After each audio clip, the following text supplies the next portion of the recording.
Hola, muy buenas, gente maravillosa, y gracias por estar aquí otra vez conmigo hoy en Cabezas, Corazones Sanos Sonrientes. Como ya sabéis, estamos aquí para promocionar la salud mental y lo hacemos desde el punto de vista en el cual la mente, el alma y el cuerpo están íntimamente relacionados, y cuando nos olvidamos de uno de esos tres aspectos, entonces dificultamos el poder ser felices y el poder tener buena salud. Siempre mantenemos una actitud de cariño, de respeto y de aceptación.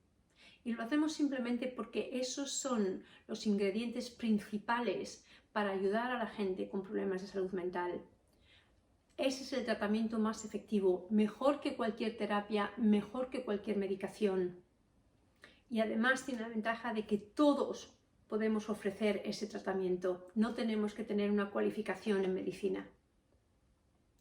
Bien, antes de continuar, dejadme que os aclare también, porque me habéis preguntado en los vídeos, el propósito de estos encuentros y de estas charlas es que todos lleguemos a entender la salud mental un poquito mejor, porque al entenderla mejor podemos ayudar más. Podemos ayudarnos a nosotros mismos y podemos ayudar a otros. El propósito de estas charlas no es que ahora todos diagnostiquemos trastornos de salud mental. Yo llevo 25 años trabajando en la salud mental y todavía me encuentro con cuadros que son muy complejos y que el formalizar un diagnóstico es muy difícil. Entonces, no vayamos ahora a diagnosticar. Cuando yo hablo de trastornos, además, trato de simplificarlo y trato de dar cuadros que son significativos y representativos, pero cada uno de nosotros somos distintos y cada uno tenemos nuestras personalidades y cada uno nos presentamos de una forma distinta. Entonces hay un millón de variedades dentro de las presentaciones. No os creáis que si no tenéis cada una de las cositas que yo menciono en mis charlas, que entonces ya no está el diagnóstico, o que si no llega a la gravedad de la que yo hablo, entonces no está el diagnóstico. El propósito de estas charlas es entender un poquito mejor la salud mental y entendiéndola mejor, ser más felices nosotros y ayudar más a la gente, ¿de acuerdo? Además, tampoco mi intención es promocionar ningún tipo de tratamiento. Yo no fomento que la gente vaya ahora al psiquiatra o no vaya al psiquiatra. Al fin y al cabo, lo importante es que todos seamos felices con nuestras vidas y con quienes somos. Si somos felices, da igual que tengamos 1, 2 o 17 trastornos, da igual si somos felices.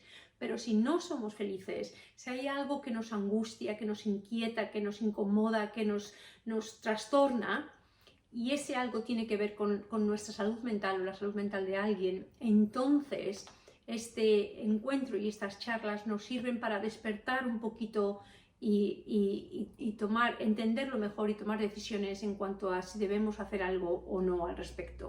¿De acuerdo? Bien, pues como ya sabéis, mi nombre es Luisa Sanz y soy una psiquiatra infanto-juvenil. Llevo 25 años trabajando en Inglaterra. En mis charlas anteriores dije que hoy iba a hablar más del trastorno de hiperactividad y déficit de atención con otros trastornos, como dije, pues como depresión, ansiedad o el trastorno del autismo, etcétera, etcétera. Pero he decidido que no lo voy a hacer así porque creo que antes de hablar de esas comorbilidades, necesito hablar de los trastornos separados para que los podáis entender mejor. Entonces, hoy voy a hablar del trastorno del espectro del autismo. Y os pido disculpas ya de antemano si alguna de las palabras que digo pues no son correctas. Ya lo he dicho antes, pero a lo mejor no se utilizan en España de la misma forma. Yo voy a estar casi traduciendo literalmente del inglés, ¿de acuerdo? Bien, pues ¿cuán común es el trastorno del espectro del autismo? El trastorno del autismo se nace con él, se manifiesta dependiendo de lo grave que sea desde edades muy tempranas. No voy a hablar hoy del trastorno del autismo en su mayor gravedad, lo que antes se llamaba el autista.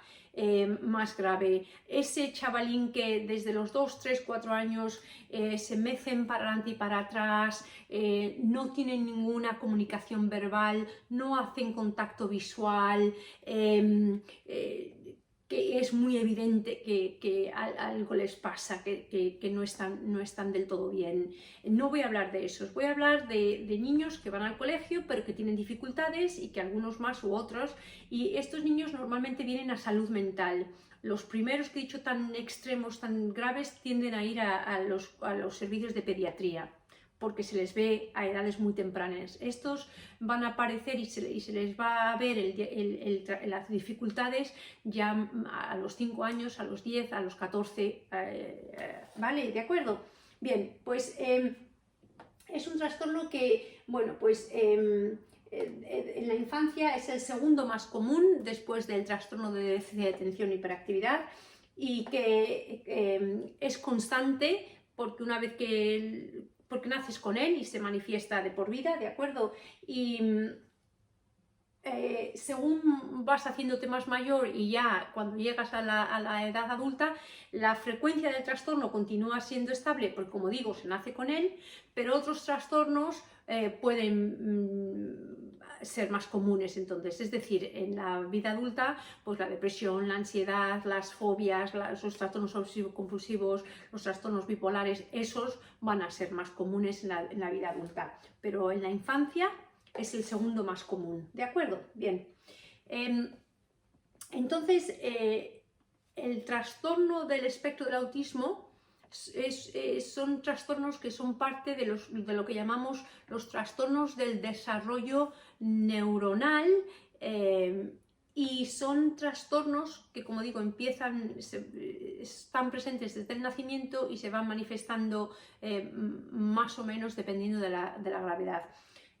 No tienen síntomas como tal, sino grupos es una presentación que va por grupos de dificultades, y tiene tres dificultades, tres grupos principalmente. Uno es el de la interacción social, otro es el del lenguaje y otro es el del comportamiento y comportamientos repetitivos.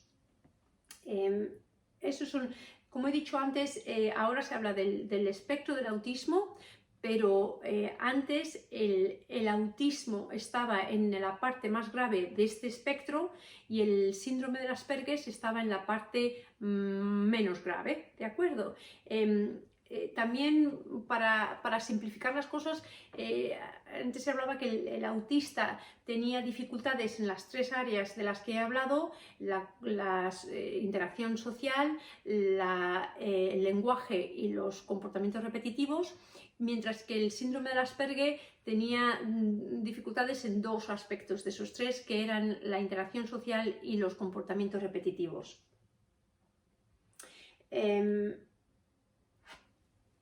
Como digo, vamos a hablar del espectro y vamos a hablar de aquellos que no son tan graves, que se ven claramente con 2 o 3 años. Los que vemos en psiquiatría infanto-juvenil son chavalines que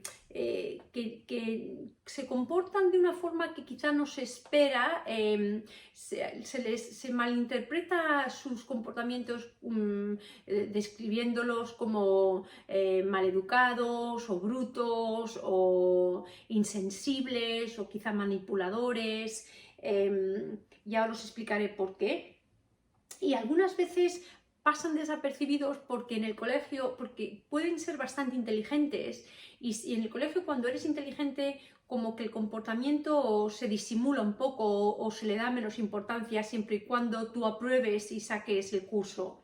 Entonces pueden pasar cursos sin que realmente las dificultades suyas se aprecien del todo. Bien, ¿cuáles son las dificultades más comunes? Como digo, tienen tres aspectos. El primer aspecto es el de la interacción social. Y en ese aspecto vamos a ver chavalines que están muy centrados en sí mismos. Son incapaces de ver las cosas desde el punto de vista de otra persona. Son incapaces de entender que existe otro punto de vista. En cuestión a sus gestos y expresiones faciales, gesticulan poquito y tienen pocas expresiones faciales. En cuestión de emociones, realmente tienen dificultad apreciando sus propias emociones, pero mucho más apreciando y entendiendo las emociones de otros. Se habla de que no son capaces de empatizar. No son capaces, pero porque no entienden ni sus propias emociones. Algunas veces hay que enseñarles las emociones de la gente con caras, con sonrisas, con caras de enfado, para que ellos aprendan que ciertos comportamientos están relacionados a ciertas emociones, porque ellos son capaces de identificar sus propias emociones.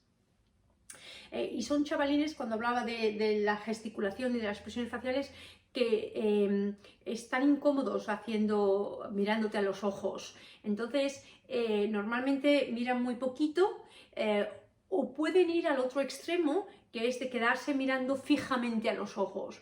Algunas veces, y es muy interesante porque algunos de estos chavalines me han dicho a mí, cuando comentaba, pues sí tienes buen contacto visual y tal, y me dicen, no lo tengo, no te estoy mirando a los ojos, te estoy mirando a la frente, porque me han dicho que tengo que mirar a los ojos cuando hablo. Entonces, como digo, ¿no? Son chavalines que aprenden a hacer lo correcto, no porque sea natural o lo entiendan, sino porque lo aprenden.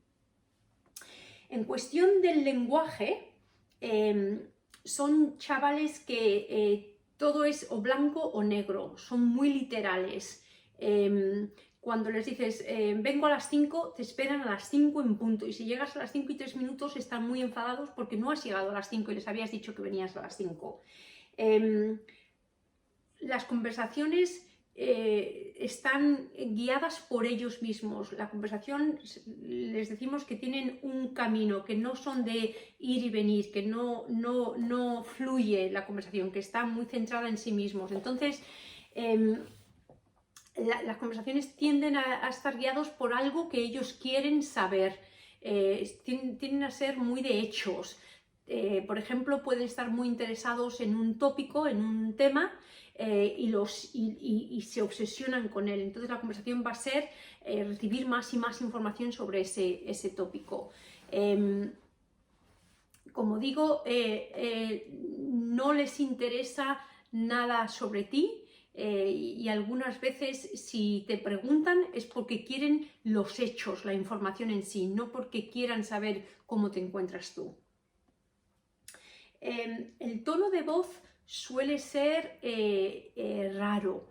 Algo hay en el tono de voz que no es del todo lo que uno espera. O es muy monótono, muy plano, o es muy robótico. Y algunas veces, como todo lo toman de forma muy literal, pues tienen dificultades con el humor. También he conocido a chavales que parece que tienen muy buen sentido del humor, pero es porque aprenden que la gente se ríe con ciertas cosas y ellos aprenden a hacer reír a la gente. Y entonces parece que tienen muy buen sentido del humor, pero realmente es aprendido casi. Y en cuestión de los comportamientos, pues los comportamientos son repetitivos y muy restringidos por dos cosas. Una, se obsesionan con ciertos temas y restringen mucho sus hobbies o lo que les gusta hacer, y se obsesionan con eso y lo hacen 24 horas al día. Por ejemplo, se interesan sobre los dinosaurios, o por ejemplo, se interesan sobre la biología, y lo que hacen también es coleccionar cosas relacionadas al tópico, al tema que a ellos les interesa. Coleccionan figurinas de dinosaurios o piedras que cogen de la calle porque están muy interesados en geología o en biología o en lo que sea. Entonces restringen mucho sus intereses, se fijan mucho en ellos y casi se obsesionan, y pueden ser muy repetitivos. También les gusta mucho tener una rutina igual todos los días y seguirla. No les viene bien, no les sienta bien los cambios, y sobre todo no les sienta nada bien el improvisar. Son chavalines que suelen ser bastante ansiosos, entonces el saber cómo son las cosas y el saberlas de antemano les ayuda, y lo agradecen. Otro aspecto característico de ellos en cuanto a los comportamientos es que suelen ser muy sensibles a los sentidos. Por ejemplo, los ruidos les molestan mucho, son muy sensibles a los ruidos y ciertos ruidos con ciertos más altos o más bajos. Son sensibles a los materiales, entonces con las ropas también, algunas veces cuando están cómodos con un tipo de ropa, les incomodan mucho las costuras y las cremalleras y necesitan ropas que estén bastante sueltas, y cuando les gusta una ropa se la ponen y se la ponen y se la ponen constantemente y no se quieren cambiar. También son muy sensibles a los olores. Suelen ser bastante patosos. Esto no es un síntoma, pero suelen ser bastante patosos, tener una coordinación motora pobre. Como todo está relacionado entre sí un poco, ¿no? Porque son muy rígidos, y yo diría que eso es lo que realmente les describe, que son muy rígidos. Y no entienden el mundo, no entienden el mundo ni a la gente. Entonces viven con ansiedad y viven pues incómodos, ¿no? Porque todo para ellos es algo que no entienden y que no esperan, y eso les hace bastante ansiosos como niños. Y la rigidez, como digo, se ve en las relaciones sociales, se ve en el lenguaje. Pueden ser, ciertas cosas que he dicho, pueden estar en los dos extremos. El tono de voz algunas veces hablan muy bajito, pero también pueden tener un tono de voz muy alto y que no es normal. Con las emociones parece que no sienten nada y que realmente no saben si están contentos, si están tristes, nada les emociona demasiado, pero también puede ser lo contrario, y que con ciertas cosas se vuelvan muy locos o estén...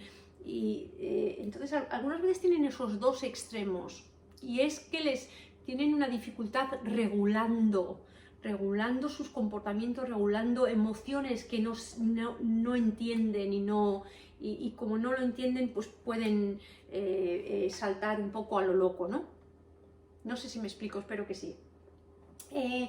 Hay otras dificultades asociadas que no son parte de esos grupos de comportamiento o grupos de síntomas de los que he hablado, pero que son muy comunes también. El comportamiento puede ser muy agresivo, y el motivo es que no entienden el mundo, que todo les viene por sorpresa, que todo les hace muy ansiosos y les hace ponerse los pelos de punta. Entonces saltan porque no entienden y no pueden comunicarlo. Tienen un problema de comunicación verbal también, de lenguaje, y algunas veces es el comportamiento lo que utilizan como medio de expresión. Como he comentado, la ansiedad es extremadamente común, no es un síntoma, no es parte de esos tres grupos de los que he hablado, pero yo no he visto un niño que esté, o una niña, en el espectro del autismo que no sufra de ansiedad. Todos. Y luego los cuadros de depresión también son comunes, y eso es un aspecto interesante, creo yo, porque aunque no son capaces de sentir emociones y de identificarlas, de sentirlas, de expresarlas o de reconocerlas en otra gente, como el mundo no lo entienden, como es tan difícil para ellos, como todo les viene de sorpresa, acaban sintiéndose muy aislados, quizás rechazados también, pero muy aislados, muy distintos, muy como alienígenas casi. Entonces es eso lo que les hace sentirse, sufrir de depresión, de cuadros depresivos.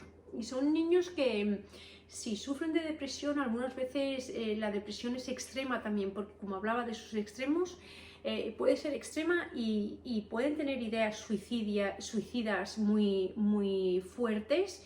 Y así como con la mayoría de los adolescentes y jóvenes, se puede casi negociar y decir, bueno, vamos a darnos tiempo, vamos a ver si los antidepresivos que tardan un par de semanas te empiezan a hacer sentir mejor, y ellos, aunque tienen ideas suicidas, no quieren hacer nada porque les haría mucho daño a los padres, a los hermanos, a los amigos, etcétera, etcétera. Y casi que se puede llegar a cierto compromiso con ellos, ¿no? Con los niños en el espectro del autismo es muy difícil, porque no empatizan con nadie, no tienen nada que realmente, todos son hechos. Entonces, bueno, pues si estoy triste y me quiero suicidar, me suicido y me muero y ya está. Entonces, ¿mi madre no te da pena tu madre? Pues no, mi madre tendrá que salir adelante con eso. Y no es que sean niños crueles, es que tienen una incapacidad de entender emociones y de ponerse en el punto de vista, de ver las cosas desde el punto de vista de otras personas.